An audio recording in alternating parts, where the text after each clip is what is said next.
기도하겠습니다. 사랑과 은혜의 아버지 하나님, 죽음을 이기시고 우리에게 새 생명을 주신 주님의 사랑을 경험케 하는 시간을 우리에게 허락하여 주옵소서. 오늘 우리에게 주신 말씀을 통해 참된 부활의 의미를 깨닫고 그 말씀이 우리의 삶을 변화시키는 능력이 되게 하여 주시옵소서. 살아계신 예수 그리스도의 이름으로 기도드립니다. 아멘. 우리 함께 인사하겠습니다. 사랑합니다. 축복합니다. 예수님께서 부활하셨습니다. 네, 존 뉴턴이라는 사람이 있었습니다. 그는 젊은 시절 바다를 떠돌며 살아갔습니다. 그의 삶은 거칠었고 하나님과 전혀 상관없는 삶을 살아갔습니다. 이러한 삶을 살아가다가 결국 그는 노예선을 운행하는 선장이 되었습니다. 그는 사람을 사고 파는 일을 하며 인간의 생명을 돈으로 계산하던 삶을 살아갔습니다. 그는 이러한 것들을 잘못된 일이라고 생각하지 않았습니다. 그저 이렇게 살아가는 것이 당연하다고 생각하며 살던 사람이었습니다. 그런데 그의 인생에 한 사건이 찾아왔습니다. 어느 날 배를 타고 항해하던 중 거대한 폭풍을 만나게 되었습니다. 파도는 점점 더 거세졌고 배는 심하게 흔들리기 시작했습니다. 선원들은 서로 붙잡고 버티고 있었지만 누구도 이 배가 살아남을 수 있을 것이라 생각하지 않았습니다. 그 순간 존 뉴턴은 처음으로 자신의 삶을 되돌아보게 되었습니다. 그리고 그 자리에서 처음으로 하나님께 외쳤습니다. 하나님, 저를 살려주세요. 그는 평생에 하나님 없이 살았던 사람입니다. 죽음 앞에서 처음으로 하나님을 찾게 되었던 것입니다. 그리고 놀랍게도 그 배는 가라앉지 않게 되었고 폭풍은 잦아들었으며 결국 그는 살아남게 되었습니다. 그날 이후 그의 인생이 조금씩 달라지기 시작했습니다. 한 번에 완전히 바뀐 것이 아니었지만 그의 마음속에는 분명히 변화가 일어나기 시작했습니다. 자신이 살아오는 삶을 되돌아보게 되었고 자신이 얼마나 죄 가운데 있는지를 깨닫는 시간을 가졌다고 합니다. 결국 그는 노예 무역을 완전히 버리게 되었고 목사가 되어 하나님의 말씀을 전하는 삶을 살아가게 되었습니다. 그리고 평생 동안 자신이 경험한 은혜를 고백하며 나아갔다고 합니다. 바로 그 고백이 찬송가 305장 나 같은 죄인 살리신입니다. 사랑하는 성도 여러분, 이 찬양은 단순한 노래가 아닙니다. 한 사람이 완전히 바뀐 인생에서 나온 고백입니다. 존 뉴턴은 단순히 위기를 넘긴 사람이 아니었습니다. 그는 다시 살게 되어서 다른 사람으로 변화된 사람이었습니다. 오늘 우리가 믿는 부활도 바로 이것입니다.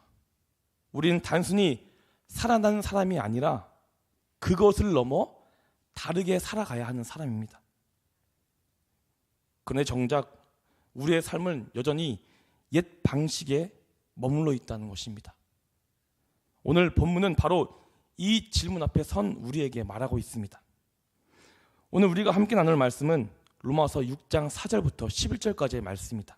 그런데 이 말씀을 제대로 좀 더 잘 이해하기 위해서는 로마서가 어떤 책인가를 먼저 이해하는 것이 중요합니다.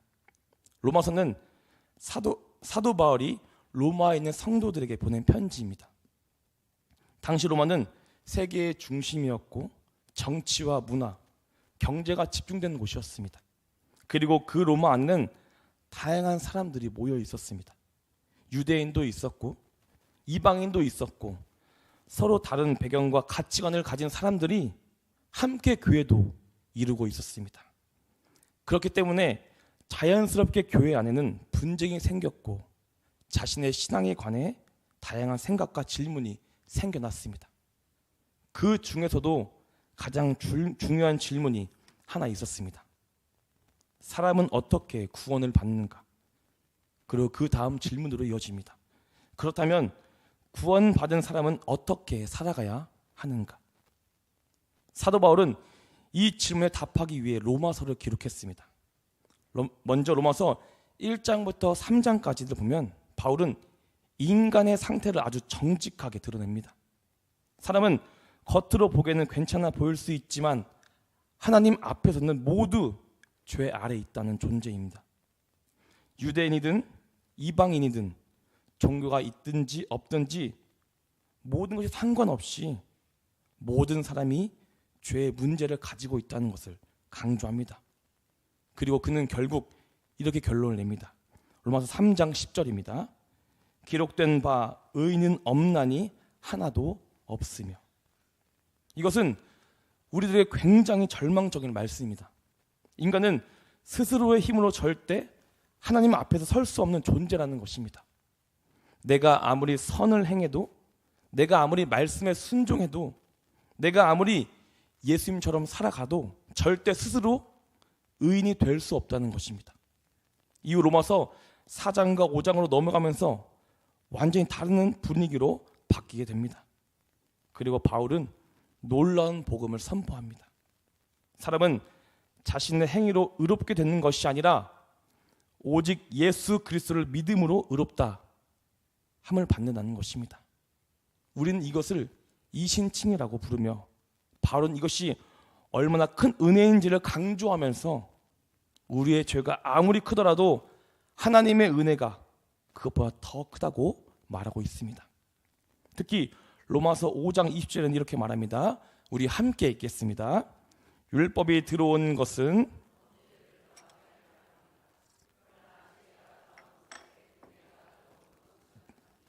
아멘. 그런데 이 말씀을 생각하면 할수록 이해하기 어려운 말씀입니다. 율법이 들어오게 된 이유는 범죄를 증가시키기 위함이고, 그러나 죄가 많은 곳에 은혜가 넘치게 된다는 것입니다. 결국 은혜가 있기 위해서는 범죄가 있어야 한다는 것입니다. 그런데 바로 이 지점에서 한 가지 중요한 오해가 생깁니다.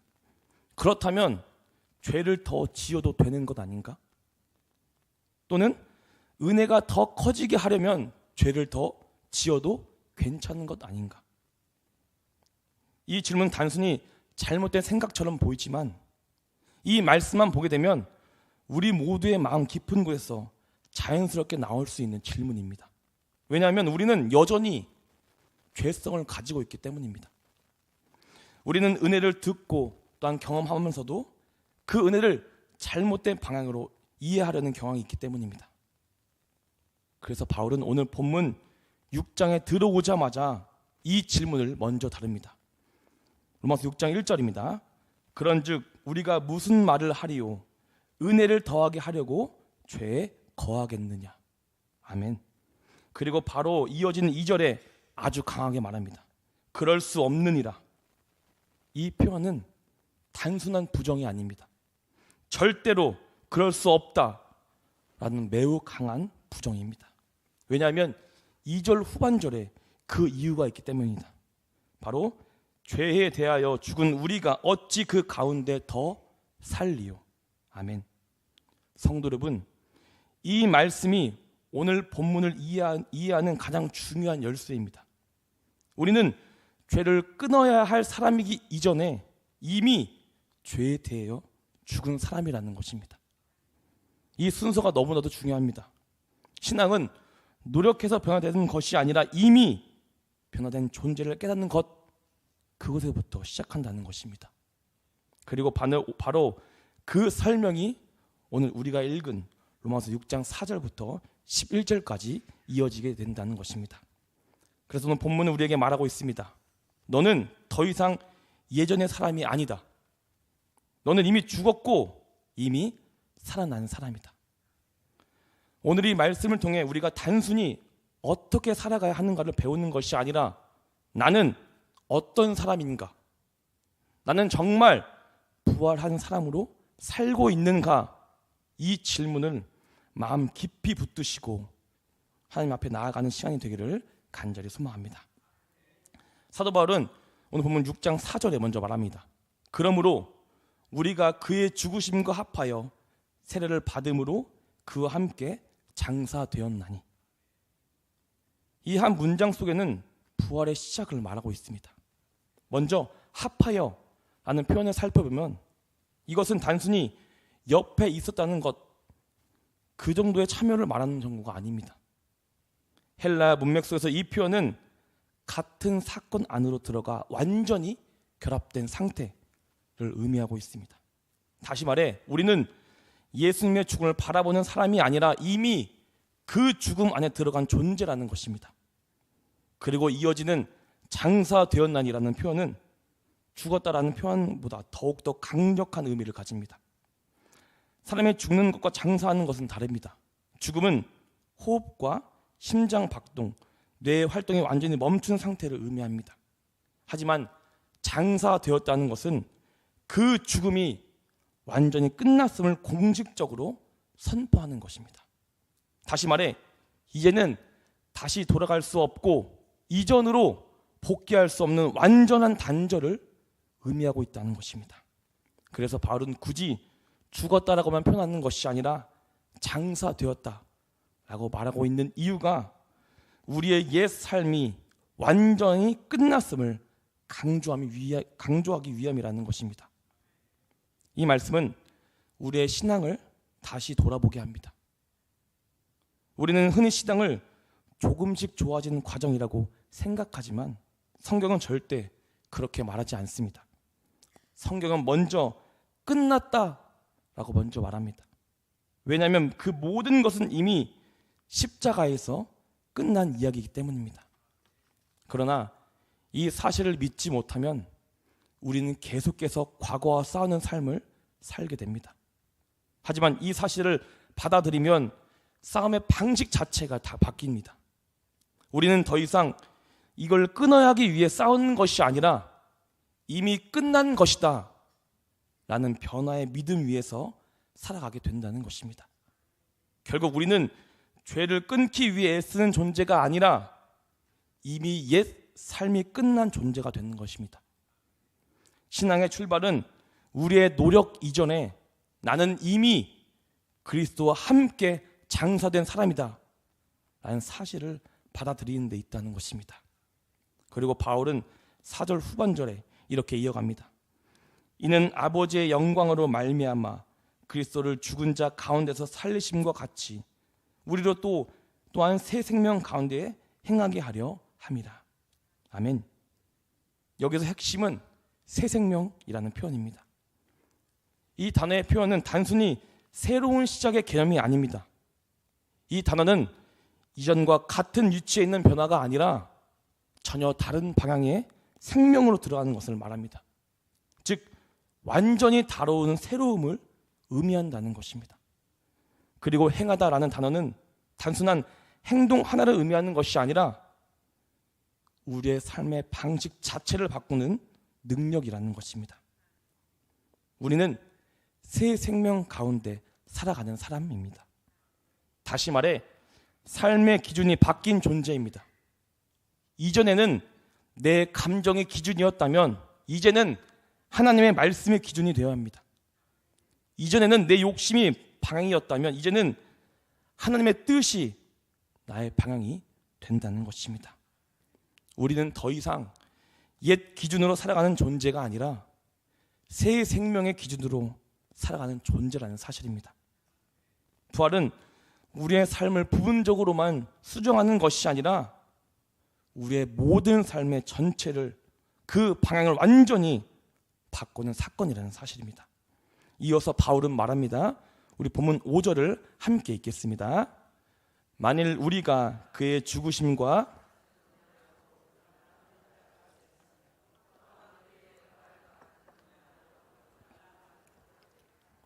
아멘.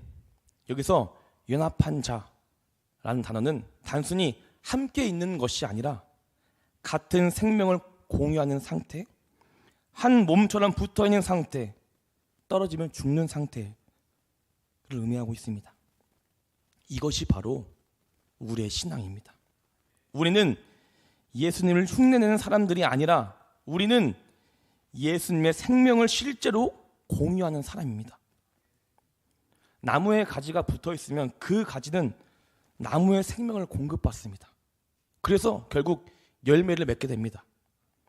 가지가 스스로 노력해서 열매를 맺는 것이 아니라 그 나무 줄기와 연결되어 있기 때문에 열매가 맺히게 된다는 것입니다.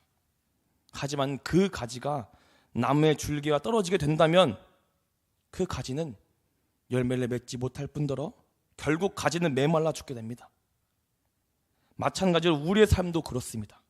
우리는 스스로 변화하려고 애쓰기 이전에 이미 그리스도와 연결된 존재라는 것입니다. 그래서 변화할 수 있다는 가능성보다 이미 변화되었다라는 결과가 우리의 삶 가운데 있다는 것입니다. 이미 연결되어 있기 때문에 그 변화는 자연스럽게 나타나게 된다는 것입니다. 또한 사도 바울은 본문 6절과 7절을 통해 우리의 정체성의 뿌리를 다시 한번 설명해 주고 있습니다.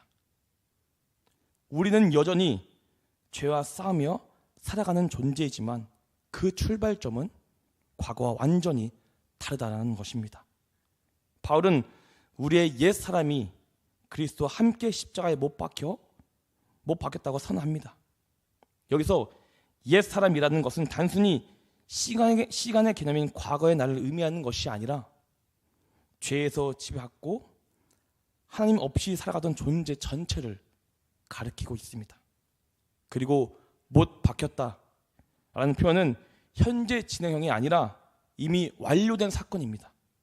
즉 이것은 앞으로의 이루어질 일이 아니라 이미 그리스도의 십자가 안에서 이루어진 사실이라는 것입니다.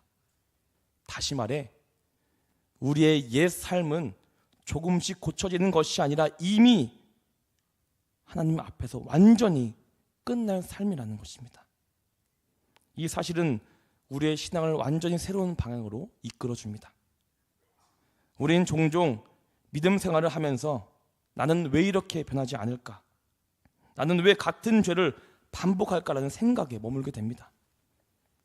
그래서 끊임없이 자신을 고치려고 애쓰고 또 실패하면 낙심하고 다시 반복되는 싸움 속에 살아갑니다. 그러나 바울은 전혀 다른 출발점을 제시합니다. 이미 우리는 십자가에서 끝났다라는 것입니다. 우리는 옛 사람을 죽이기 위해 애쓰는 존재가 아니라 이미 십자가 앞에서 끝난 존재라는 것입니다. 이 사실을 붙들지 못하면 우리는 계속해서 잘못된 싸움을 반복하게 됩니다. 이미 죽은 것을 계속 죽이려는 싸움을 반복하게 된다는 것입니다. 그리고 이어진 말씀에 바울은 그 이유를 설명합니다. 죄의 몸이 멸하여 우리가 다시는 죄의 종 노릇 하지 아니하려 함이라. 아멘. 여기서 죄의 몸이라는 표현은 죄가 우리 안에서 지배하는 구조, 즉 죄가 우리를 이끌고 다니던 상태를 의미합니다. 그리고 멸하여 라는 말은 완전히 사라졌다라는 의미보다는 더 이상 지배할 권세를 갖추지 못하게 되었다는 뜻을 가지고 있습니다. 즉 죄는 우리의 삶에 항상 존재합니다. 그러나 더 이상 우리의 주인이 아니라는 것입니다. 우리는 더 이상 어쩔 수 없이 죄를 따르는 사람이 아닙니다. 이전에는 죄가 우리의 주인이었기 때문에 선택의 여지가 없었지만 이제는 상황이 완전히 바뀌어서 우리의 주인이 죄가 아닌 하나님이 되었습니다. 이제 우리는 죄의 지배에서 벗어난 존재이며 하나님을 선택하며 살아갈 수 있게 되었습니다. 바로 자유를 가진 사람이 되었습니다. 바로 이것이 부활이 우리에게 가져다 준 실제적인 변화라는 사실입니다. 죄가 완전히 사라진 것이 아니라 죄와 우리의 관계가 바뀐 것입니다. 그리고 바울은 이어서 말씀합니다. 죽은 자가 죄에서 벗어나 의롭다 하심을 얻었음이라. 여기서 벗어났다라는 표현은 단순히 감정적인 해방이 아니라 이미 확정된 상태를 의미합니다. 더 이상 그 권세 아래 속하지 않는 상태, 더 이상 그 영향력에 속하지 않는 상태, 묶여져 있지 않는 상태를 말하고 있다는 것입니다. 즉 우리는 죄의 영역에서 하나님께 속한 영역으로 옮겨진 존재라는 것입니다. 이것은 단순한 결심이 아니라 하나님께서 이루어진 사실입니다. 이 말씀은 우리의 삶의 전개에 보면 매우 분명해집니다. 우리는 여전히 유혹을 느끼고 때로 넘어질 수 있습니다. 그러나 그 순간에도 반드시 기억해야 할 것이 있습니다. 바로 나는 더 이상 죄의 사람이 아니다 라는 사실입니다. 우리는 죄에 끌려가던 존재가 아니라 하나님을 향해 선택하며 살아갈 수 있는 존재가 된다는 것입니다. 그러므로 유혹 앞에서 우리는 이렇게 고백해야 합니다. 나는 이미 그 죄에 대해 죽은 사람이다. 나는 더 이상 그 지배 아래에 있는 사람이 아니다. 결국 우리는 더 이상 과거의 사람이 아니며 죄의 지배 아래 살아가는 존재가 아니라 이미 그 관계를 끊어버리고 끊게 되었고 해방된 자유의 사람이라는 것입니다. 그러므로 우리의 삶은 이 정체성을 따라가야 합니다. 신앙은 새로운 것을 만들어내는 것이 아니라 이미 이루어진 사실을 믿고 그 위에 살아가는 것입니다. 우리 마지막으로 사도 바울은 8절부터 11절까지 말씀을 통해 지금까지 설명해온 내용을 결정적으로 정리하면서 우리의 모든 방향을 이끌어갑니다. 우리 마지막으로 8절부터 11절까지 교독하시고 우리 마지막 절을 함께 읽겠습니다. 6장 8절을 제가 먼저 읽겠습니다. 만일 우리가 그리스도와 함께 죽었으면 또한 그와 함께 살 줄을 믿노니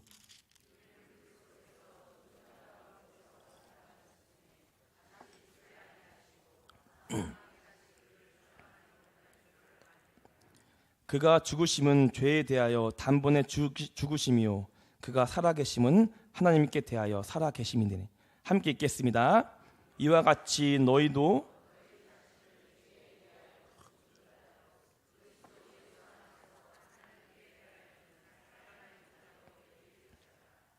아멘. 사도 바울은 이 말씀에서 우리가 그리스도와 함께 죽은 존재일 뿐 아니라 동시에 그리스도와 함께 살아가는 존재라는 사실을 강조하고 있습니다. 여기서 중요한 것은 단순히 죽었다, 과거의 사건이 아니라 지금 살아가고 있다는 현재 상태입니다. 우리는 장차 부활한 사람일 뿐 아니라 이미 그리스도의 생명 안에서 살아가는 존재가 되었다는 것입니다. 이것은 신앙을 미래의 소망으로만 생각하지 않고 지금 우리의 삶 속에서 실제로 경험해야 할 현실로 우리를 살아가게 만듭니다. 바울은 이어서 우리가 참여한 이 생명이 어떤 생명인지를 설명합니다.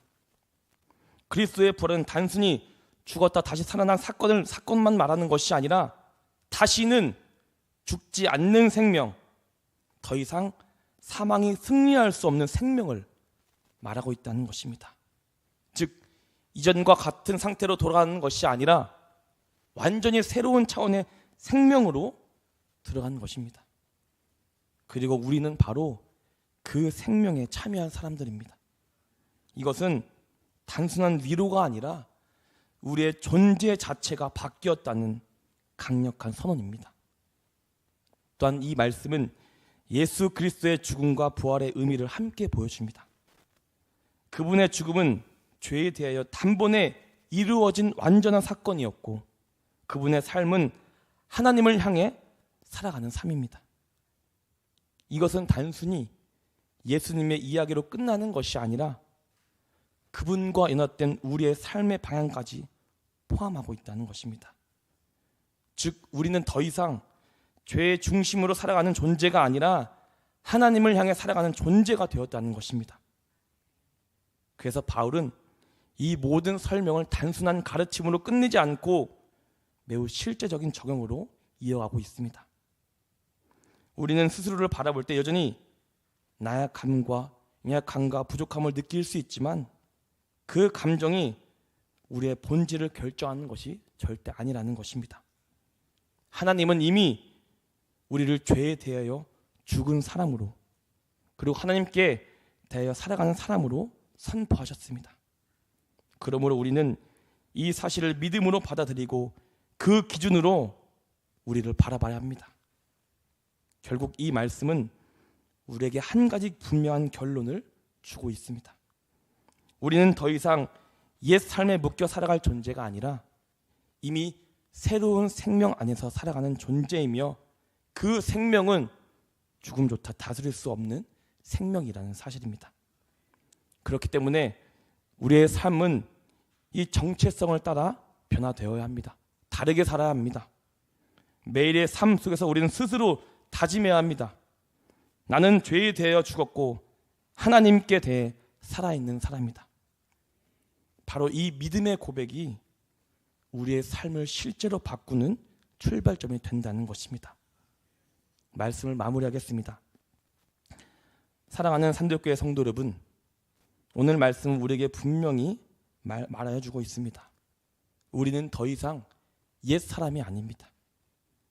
우리는 죄에 묶여 살아갈 수밖에 없는 존재가 아니라 이미 그리스도와 함께 죽고 함께 부활한 사람입니다. 부활은 단순한 사건이 아니라 우리의 정체성을 바꾸는 능력이며 우리는 이미 그 생명 안에 들어온 사람들입니다. 이 사실을 아는 것에서 멈추는 것이 아니라 믿고 받아들이는 것이 바로 우리의 신앙의 시작입니다. 그렇다면 이제 우리의 삶을 달라져야 합니다. 더 이상 나는 원래 이런 사람이야 라고 말하는 과거에 머무르는 것이 아니라 나는 이미 새로운 존재가 되었고 하나님께 대해 살아있는 사람이라는 사실을 믿으며 고백하며 살아가야 합니다. 그러므로 우리의 생각과 말과 행동이 이 정체성에 따라가기를 소망합니다. 유혹 앞에서도 흔들리는 순간에도 우리는 분명히 고백해야 합니다. 나는 죄의 사람이 아니라 하나님께 속한 사람이다. 이제 우리는 선택해야 합니다. 옛 삶을 붙잡고 살 것인가 아니면 부활의 생명으로 살아갈 것인가, 이 사이에서 결정해야 합니다. 하나님은 이미 우리에게 새로운 생명을 주셨습니다. 이제는 그 생명으로 살아가는 것은 우리의 결정이며 우리의 선택입니다. 우리의 삶을 통해 부활의 증거 되기를, 우리의 변화된 삶이 복음에 살아있는 증인이 되기를 간절히 소망합니다. 바로 부활의 의미를 간절히 느끼며 우리가 다시 살아나 다르게 삶을 살아가는 거룩한 산들교회가 되기를 간절히 소망합니다. 기도하겠습니다. 사랑의 아버지 하나님, 오늘 말씀을 통해 우리가 이미 죄에 대하여 죽고 살아난 사람임을 깨닫게 하시니 감사합니다. 우리의 생각과 삶이 여전히 옛 모습에 머물러 있음을 돌아보게 하시고 이제는 부활의 생명을 가진 사람답게 살아갈 수 있게 우리를 인도하여 주옵소서. 날마다 우리의 삶 속에서 결단하며 살아가고 죄에 끌려다니는 삶이 아니라 주님을 향해 살아가는 거룩한 자녀가 될 수 있도록 인도하여 주옵소서. 그로써 우리의 삶 자체가 부활의 증거하신 살아있는 증인이 될 수 있도록 우리 가운데 역사하여 주옵소서. 살아계신 예수 그리스도의 이름으로 기도드립니다.